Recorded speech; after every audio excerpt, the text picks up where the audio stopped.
పంచిపెట్టడానికి ఒక నాయకుడిని ఎన్నుకుంటాం. మన డబ్బు అది.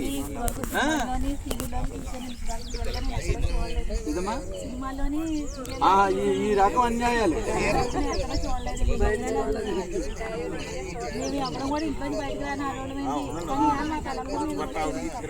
అంటే ఇప్పుడు ఒకటమ్మా, మనం ఇక్కడ ఉన్న ఎమ్మెల్యేలు కానీ లేకపోతే వాళ్ళ మనుషులు కానీ మనం ఎవరిని నిర్మించట్లా. మన హక్కు వాళ్ళు చేసిన తప్పు వాళ్ళే సిగ్గుపడతారు. ఇది అక్కర్లేని వాళ్ళు ఉన్నారు, వ్యాపారాలు చేసుకుని కొనుక్కుని అమ్ముకుని వ్యాపారాలు చేసుకునే వాళ్ళు ఉన్నారు అని చెప్పేసి పెద్ద ఆయన అంటున్నారు.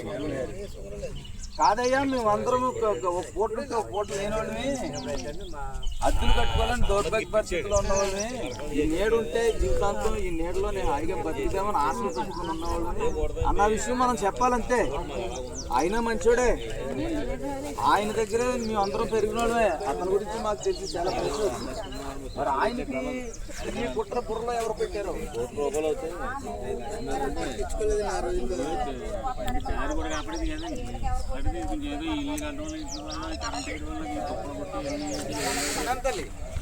తప్పది, ఎంతైనా మాట ఆడకూడదు. ఓన్లండి, మీరు దాన్ని గట్టిగా ఏమి తీసుకోకండి. ఉన్నవాడే పొరపాటు మాట్లాడారు.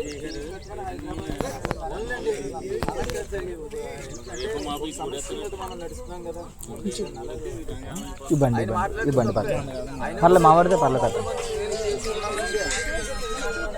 అరే అతనుగా చెడు ఎవరో ఆ చెడు అతను పట్టుకెళ్ళి బాక్స్ ఉంటుంది, సెంటర్ బాక్స్ లో ఉంటుంది,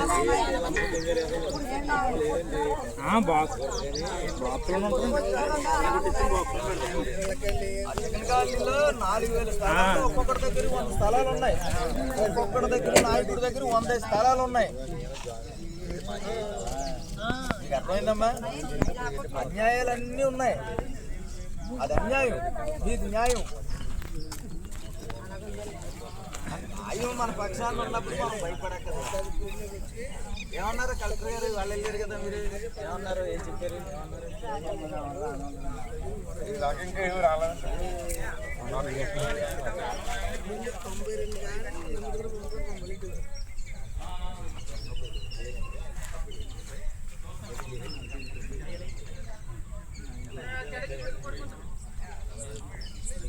ఆయన ఏం చెప్పారు ఇండైరెక్ట్ గా?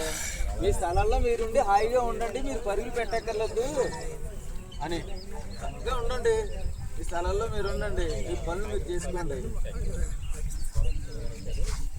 పోలీసు వారు వస్తే ఏ నోటీస్ ఇస్తే ఆ నోటీస్, పోలీసు వారు వచ్చినప్పుడు అయ్యా మీరు మమ్మల్ని ఎందుకు ఆఫ్ చేస్తున్నారో అది నోటీస్ ఇవ్వండి, మాకు ఒక కాగితం రూపంలో ఇవ్వండి. పోలీసు వారు అంటే మనకు చాలా గౌరవం. మనం ఇల్లు నిర్మాణం చేసుకున్నప్పుడు పోలీసు వారు వచ్చి మనల్ని అడ్డగించారు. అయ్యా మీరు మమ్మల్ని ఎందుకు అడ్డగిస్తున్నారు, ఒక కాగితం రూపంలో మాకు ఇవ్వండి. ఏదైనా కేసు కట్టారా? ఆ పార్టీ 1 నోటీస్ అని ఒకటి ఉంటుంది. ఎందుకు కేసు కట్టారు? వాళ్ళు ఇవ్వాలి అది నోటీస్, ఇవ్వండి. మీరు ఎక్కడికి రమ్మంటే పుస్తకం వేస్తే జైల్లో వేయండి. మీకు వాళ్ళ కాగితం ఇవ్వలేరు. అది వాళ్ళు చేసేది మిమ్మల్ని అన్యాయంగా ఇక్కడి నుంచి తరలించడం అనేది అన్యాయం కాబట్టి వాళ్ళ కాగితం ఇవ్వలేరు. మీకు అర్థమైందా తల్లి? తప్పల్లా ఏంటంటే, తప్పు అంటూ జరిగితే మీరు ఈ స్థలాలు వదిలిపోయి వెళ్ళిపోతే తప్పు.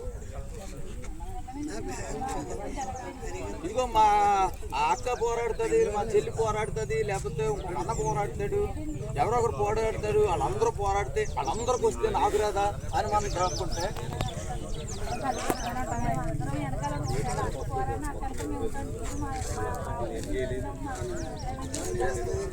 భూమి చట్టంలో అమ్మా కాగితం ఎంత ముఖ్యమో బాగా కాగితం ఎంత ముఖ్యమో, ఆ భూమిలో ఉన్న అనుమతిదారులు ఎవరైతే ఉన్నారో అది సగం హక్కు.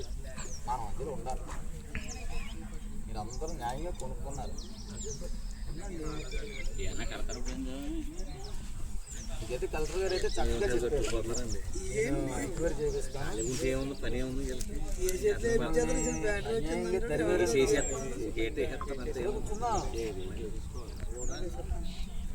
అన్నహారాలు మానేసి ఇక్కడే కూర్చుంటాను నేను. ఇక్కడి నుంచి తరువాత అక్కడ కూర్చుంటాం. తీసుకెళ్ళి స్టేషన్లో పడితే అందులో అన్నం ఆహారాలు మానేసి అందులో చేస్తాం.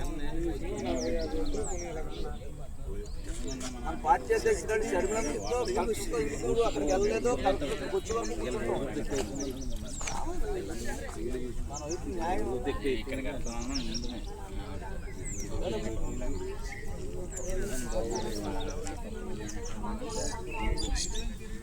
వీళ్ళేనంటే పని చేసుకోవడం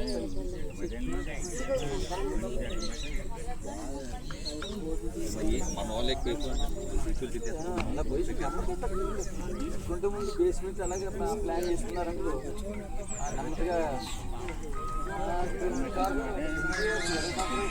3 రూపాయల మీద అలాగే ఆడవాళ్ళు చేశారు. దానికి జరిగిన మ్యారేజ్ అంటే అందరూ ఇల్లు కట్టేసుకున్నారు.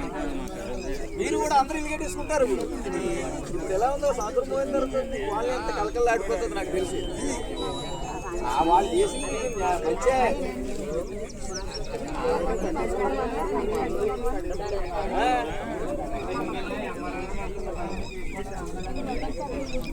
ఏంటి ఎంఆర్ఓ గారు అనే వ్యక్తి చిన్న స్థాయి ఆఫీసు శాసనసభ్యుడు కిందనే అవసరమైతే మార్చగలరు. కలెక్టర్ మార్చాలి. అర్థమైందా?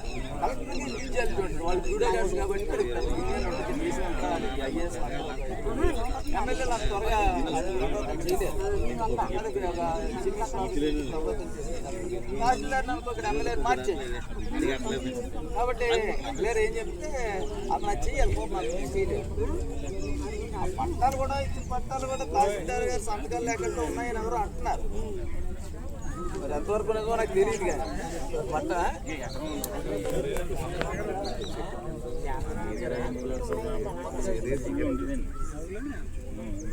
చల్లవాలండి మామూలుగా క్యాన్సిల్ అవ్వకుండా మామూలుగా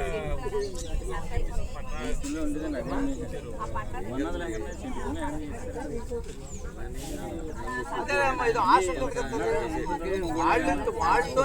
వాళ్ళతోని కూడా ఏదో పని చేయించుకుని వాళ్ళకి ఏదో లబ్ధి చేకూరుతామని చెప్పేసి వాళ్ళని మోసం చేసి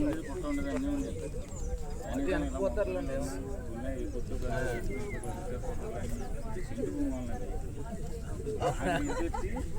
వాళ్ళ మీద చూసుకున్నారా? అదే మరి కాశీ ఏరియాలో ఉన్నది కదా.